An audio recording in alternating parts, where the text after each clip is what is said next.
Success key number 5 is goal setting.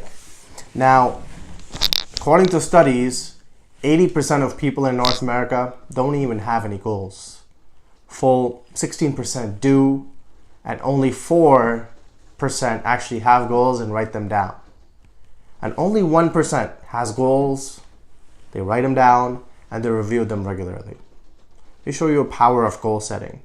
People in a study conducted at Yale University found out that a full 76% of the people who had goals, wrote them down, reviewed them regularly, and had a partner who they shared it with to gauge their performance, achieved their results.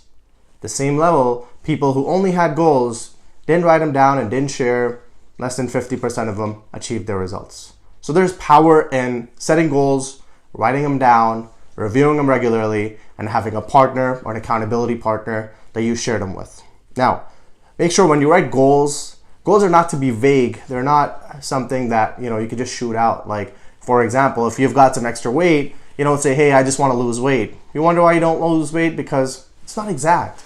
Same thing with your business goals. You may say, I want 50 employees, or I want to achieve X result, or I want revenues of $10 million or $1 million. That's how you get results. If you don't have that, you just say, I just want to make a lot of money. Then sometimes you guys wonder, hey, you're never happy because you haven't defined exactly how much it is you want. One example of that, and he's an inspiration of his own, and inspiration, very small word, is Jim Carrey. Yep, the same actor from Dumb and Dumber. He in 1990 he had written a check for himself for $10 million. And this is a time where he's not achieved anything. A very simple guy, no great background, very simple background. And guess what? He written that check for Thanksgiving 1995. By the time it was 1995, guess what? He'd earned that $10 million. A couple of things he used to do. He used to look at that check regularly. $10 million, $10 million, $10 million. And he had gotten himself to that level where he was making $10 million a movie. It's the same thing I suggest you guys do. Write the goal down somewhere, review it first thing in the morning, right when you wake up, and last thing at night, right before you go to bed, because that's when your subconscious mind is the more prone to any programming, to anything you give it. So that's when it receives the message the most regularly. Me, one thing I do is on my smartphone, my background is all of the list of my goals that I want to accomplish for this year. Why? Because that way I'm looking at it regularly and I know where I'm supposed to be focused. So when it's snowing outside and it's a bad day, hey, I turn on my phone, which most of us do more than 50 times a day at least.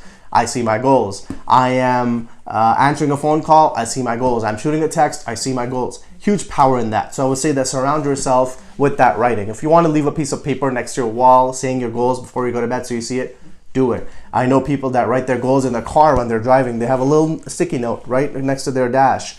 Of course, so you can see the dash at least, but it's still just to show what their goals are. Huge power in that. Couple of things. When you set goals, 3 things are going to get in your way.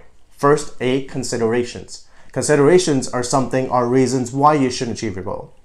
You want to reach a certain amount of weight, but hey, you've never done that before. Or B, I don't have the time. It's a consideration. It's your it's your body's weaker side trying to be cute with you. It's okay, ignore them. Second thing that's going to get in your way are fears. Fears are something that, you have a fear of failure, that you're afraid to fail, or fear of what you're going to answer your parents, fear of what you're going to answer your spouse, or fear of just success, or just fear of the fear itself. They're going to get in their way, and you got to completely just let go of them. Last thing that's going to get in your way are roadblocks. Roadblocks are actual physical things that would get in your way of you achieving a goal. For example, if you're on a mission to lose a certain amount of weight, then one day, what happens if you had to do cardio and there's an ice storm like it was just yesterday and the day before?